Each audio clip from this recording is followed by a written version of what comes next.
Welcome, and thank you all for attending our webinar on what is the difference between data and information. Martin Doyle, our CEO, is the presenter today. If you have any questions throughout the webinar, please post them in the chat panel. At the end of the webinar, we will open the questions and answer session. I'm now going to hand you over to Martin Doyle. Thank you, Danielle, and welcome everybody. My name is Martin Doyle, and I'm very pleased to welcome you all. We've actually got people from all over the world, literally UK, USA, Ireland, India, Canada, Hungary, Norway, Australia, Belgium, Malta, Finland and Spain. So this really is an international problem.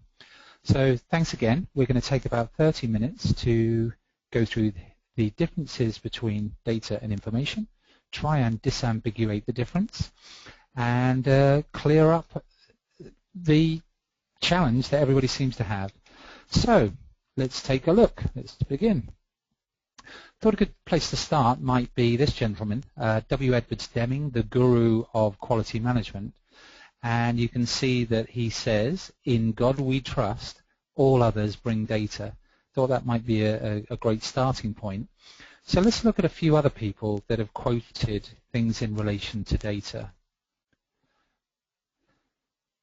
So I'll let you read the screen for yourself. What I've tried to highlight here is in black we've got information, data, information, and data. Now all of these quotes relate to how important it is. Bill Gates is saying that this is about winning or losing. Ginny Rometty and Michael Porter saying that data and information gives organizations competitive advantage. And Tom Peters is using the term "will not survive." So these are incredibly powerful and bold statements.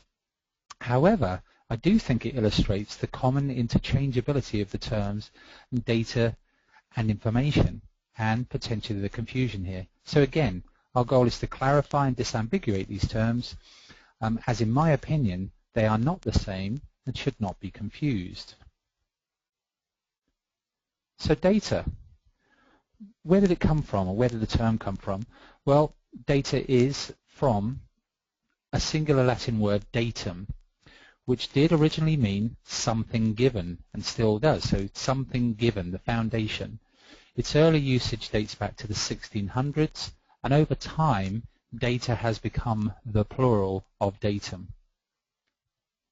What is it? Well, really, in its simplest form, well, in its true form, data is the raw material from which information is derived. Now, what form does it take? Well, we all know that it comes in ones and zeros, numbers, letters, or a set of characters. And it is basically a piece of data, a fact, which might be recalled or retrieved. Now, data has got some interesting properties. It can be stored easily at pretty low cost these days. It can certainly be copied easily and therefore is often stored in multiple silos, as we know. I hate to think of the number of times data is stored in something like an Excel spreadsheet and is all over an organization. It can be modified very easily, which is why we have so many differences between these facts as we see as data. It can be moved across large distances easily and very fast. It just doesn't have that problem of shipping something, putting it on a lorry and moving it, or put it in a ship's container and moving it somewhere. It can be zipped across the internet in no time at all. It can certainly be misrepresented, as we'll see in some examples later on. And unless used, it really has no value. So unlike gold or wine or other commodities, it does not mature on its own and does not improve over time. In fact, it decays. And we've written some articles on the half-life of data in the past and talking about the decay rates of data. Now, in preparing this presentation, one of the things that has become clear to me is that data has a unit of measure. It's bits, bytes, megabytes. It's not a ton of data or 350 rows of your very finest data. Data comes in terabytes, zettabytes or zettabytes, yottabytes. These are massive, massive data measurements, but they're literally nothing other than just size. So data in of itself has no intrinsic value. Data needs to be interpreted and or processed in order for it to become useful to humans. Here again, we've got some data definitions. It was interesting because in the research and some of the definitions, they actually confuse data and information, in my opinion. So I haven't put those up as a fear they'd be wrong. These are really saying about facts. Data are facts, and only when they're analyzed do they become useful and turned into something that humans can work with, that thing we call information. So information, where does the term information come from? Well, information is a much older word and dates back to the 1300s and has Old French and Middle English origins. It really refers to the act of informing. So, of course, information informing makes sense. Of course, education, instruction, etc., etc. Now, we used that because information is what you get after processing the data in a given context, so as to make it useful. What form does information take? Well, when information is displayed, it actually can seem like data or be seen as data. I'll qualify that in a few moments. A date could be considered a fact, therefore a piece of data. The information, however, from that date could be age, and the age would be derived from that date if the date were a date of birth. It could, however, have been a delivery date, invoice date, due date, or expiry date. So in our example, the simple example of using a date, it could have been December the 25th, which in Europe becomes 25/12. In the US, it's the reverse, of course, 12/25. So there's an interpretation difference right from the start. However, let's all agree that December the 25th is typically thought of in the Western world is Christmas Day. However, that doesn't mean that that represents Christmas Day. We don't know whether that represents a national holiday, somebody's birthday, or the day the minced pies are going to go off. So without context, data, as I've said before, has no real meaning. Now we've got some information definitions again.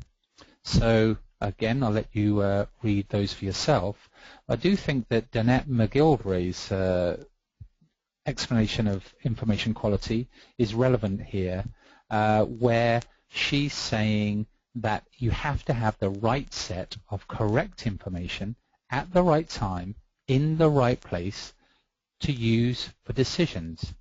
And those decisions allow you to run the business, to serve your customers better, and it serves you right if you don't serve your customers better, and achieve company goals. Now, we're all familiar with the data, information, knowledge, wisdom hierarchy, but I think it's interesting that at the bottom, of course, we have lots of data, but we have little or no wisdom or information. Now, as we move up the stack and we get to wisdom, you have lots of wisdom, but typically very little data. So this shows up in the businesses where businesses have lots of data, but typically are uninformed, whereas people who can interpret and use their experience and instincts can make wise decisions on very little data. Of course, the better the data, it's true of people or businesses, the better the information, the better the decision. So here are my simplified definitions. I think that data is a noun. It's the plural of datum. It's a known fact or thing used as a basis for inference or reckoning. And there are lots of data experts on here on the call, and I'm sure that you might argue that the information definition could be more complex. However, I believe in simple terms for the layperson that information is data in context. So the clue here is, I think, the units. So data, as I mentioned before, is bits, bytes, kilobytes, megabytes. Information, however, can have more meaningful real-world units like time, weight, distance, etc. So how long is this project going to take to deliver? How long is this product going to take to produce? How far have we got to transport something? How heavy is it? What speed does it go? What's the acceleration force from which we can make informed decisions? What is the credit overdue? Who are our best customers? This is the information that is derived from the data that we store. And of course, when that data is missing, you have very poor information. I've categorized here some differences between data and information. I won't read them out, as I'm sure you're all more than capable of reading. However, I think that the critical ones really, for me, are that data does not depend on information. However, information absolutely depends on data. The other is that the thing that has come out for me during this research is that I have interpreted that data is measured in bits and bytes and information has real-world value for things. An example I thought of was around temperature. So we could use a thermometer. It has a range. If we're in different units, well, before we know the units, we've got 97.5 to 99.6 or 36.4 to 37.6 without knowing what they represent. We could be measuring in Kelvin, not degrees C, not degrees F. Now, if we know that that's a temperature scale, then we're able to interpret that, and if we're within the range of 97.5 to 99.6, if we're in the Fahrenheit scale, we know that a human being is in the healthy range. If they're below that, they might be suffering hypothermia. If they're above that, they're suffering a fever, and we need to take action. So data, a number. Knowledge is the temperature given a scale, and then we can decide to take action, which becomes our further insight, if you like, and the wisdom of taking action. And another example of this I thought probably puts it across really well is if we put ourselves in the pilot's perspective. So to start with, we have a value on the screen of 10,000, or we've radioed air traffic control and they've told us 10,000. Well, that is not very useful. That is just simply data. Now, if I'm a pilot, I need to know what that is relative to something. So in this case, we're going to say 10,000 feet above sea level as opposed to 10,000 feet above the airfield, which could be at any level at all. Now that's information. Now this pilot knows that there are mountains at 12,000 feet above sea level. That's knowledge. And if he has wisdom, he's going to climb to 15,000 feet. So I think that this is a great way of identifying the data which had no units, the information which does have units, then the knowledge that comes from that, and the wisdom of flying above those mountains so he doesn't crash.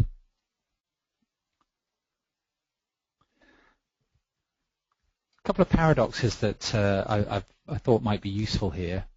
And it seems that there are a couple of paradoxes here. So the degree to which you overreact to information will be in inverse proportion to its accuracy. And I think we've seen this, that the overreaction that we see in a business is often goes up as the information accuracy goes down. And likewise with Cook's law, the amount of relevant information available is inversely proportional to the importance of the decision. So the more important the decision, the lower the relevance of information that seems to be available to us. I'm sure that you've got stories of your own that support this.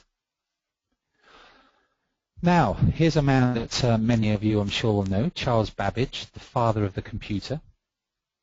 He was the creator of the difference engine, and he understood the value of garbage in and garbage out over 100 years ago. And there's a quote here where, on 2 occasions I have been asked, "Pray, Mr. Babbage, if you put into the machine wrong figures, will the right answers come out?" And in that old English language, I'm not able rightly to apprehend the kind of confusion of ideas that could provoke such a question. And now that is so true of today. People put rubbish in and expect something out. You sit in front of a fire, and if you don't put any wood in it, people are still expecting heat out of it without any effort going in. Or the sausage factory, you put rubbish meat in at one end, you'll get a rubbish sausage at the other end. So it's so true. And I think another dating back, actually Arthur Conan Doyle, of course my namesake Doyle, although no connection, as Sherlock Holmes understood the value of data. In one of his stories, The Adventures of Copper Beeches, he exclaimed, "Data, data, data," he cried impatiently. "I cannot make bricks without clay." Now, obviously the metaphor here is that clay is data and that bricks are information. And he also said in a study in Scarlet, "It is a capital mistake to theorize before one has data. Insensibly, one begins to twist facts to suit theories instead of theories to suit facts." So these date back 100 years. They got it then, and it's so true now.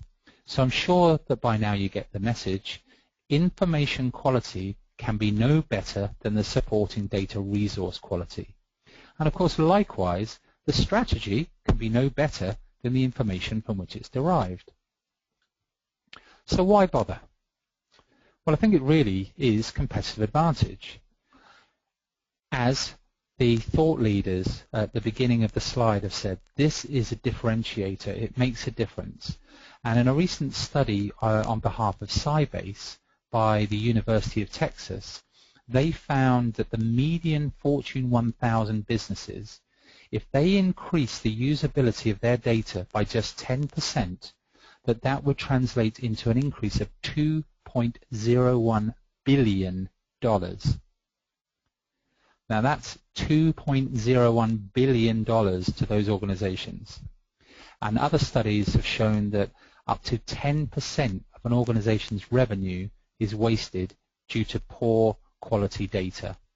Now this comes from bad data at input, as we know, bad data use, bad decisions, and with the wrong data, which you might believe to be true, you can certainly make very bad decisions with a high level of certainty.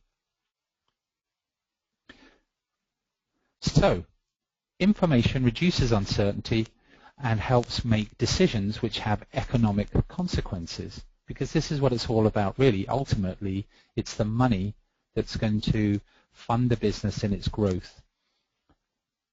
Information affects the behavior of the people within any organization. When the data is bad, there's scrap, there's rework, there's misinformation, there's friction, and that has economic consequences.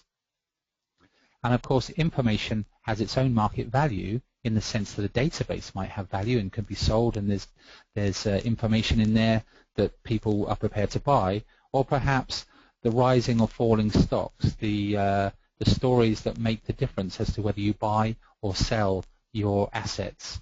So information is critical.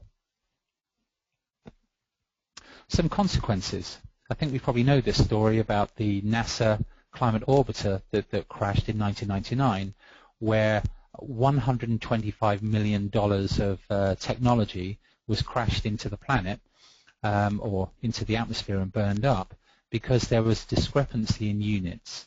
The NASA were using imperial units, and the European Space Agency, who were collaborating together, were using metric. And as a result, they put the orbiter in the wrong orbit, and it crashed, did not send back critical weather data. So not only did we lose $125 million worth of technology, we lost all the data which would have turned into information about the the planet's weather patterns. Likewise, same data units problem. In 1983, an Air Canada plane ran out of fuel in the middle of the flight. Thankfully, they redirected and glided 20 miles to get to their destination. And again, that was because it was Air Canada's first plane to use metric measurements, and people had not quite got the hang of it. Thankfully, nobody was hurt. Unlike in this example, where it was reported that somebody was given an incorrect drug, and in fact, they misinterpreted the difference between grams and grains and were given 15 times the dose.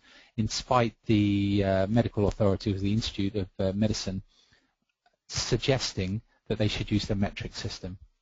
And going a long way back in time, even Columbus had problems because he turned up in the Bahamas when he thought he was in Asia because he had calculated the circumference of the Earth in Roman miles instead of nautical miles.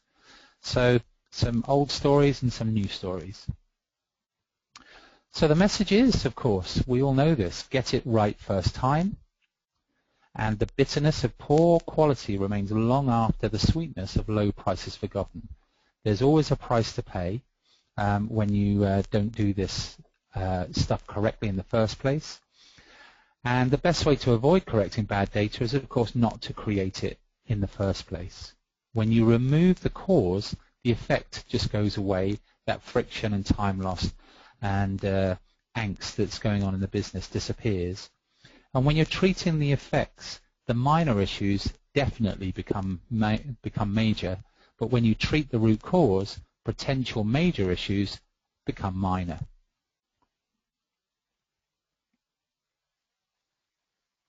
And I think it was good advice from Bill Clinton on running a country where he said, inspect what you expect.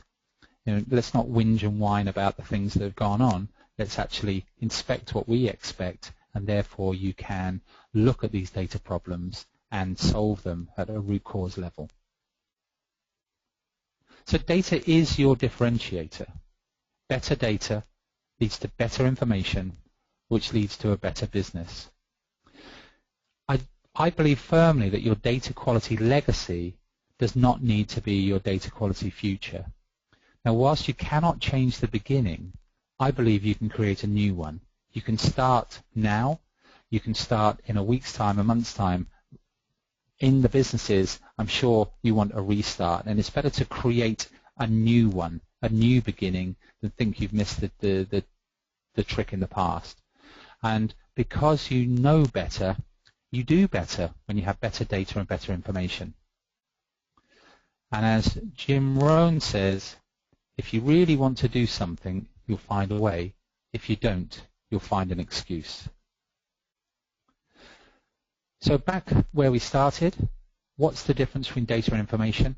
I think now, having built this presentation, that our friend W. Edwards Deming might have said, in God we trust, all others bring information. So on that note, thank you very much for your time. I really appreciate it. We have managed to do this in 25 minutes, which is great, which does leave a little bit of time if anyone has any questions. And I will hand back to Danielle, who can field any questions that might have been posted. So thank you very much for your time. If we can help you in any way, we look forward to it. And we look forward to following up and speaking to some or all of you very soon. Thank you. Thank you very much, Martin. Like I said, if you do have any questions, if you can use the chat panel, and we will help you answer these questions.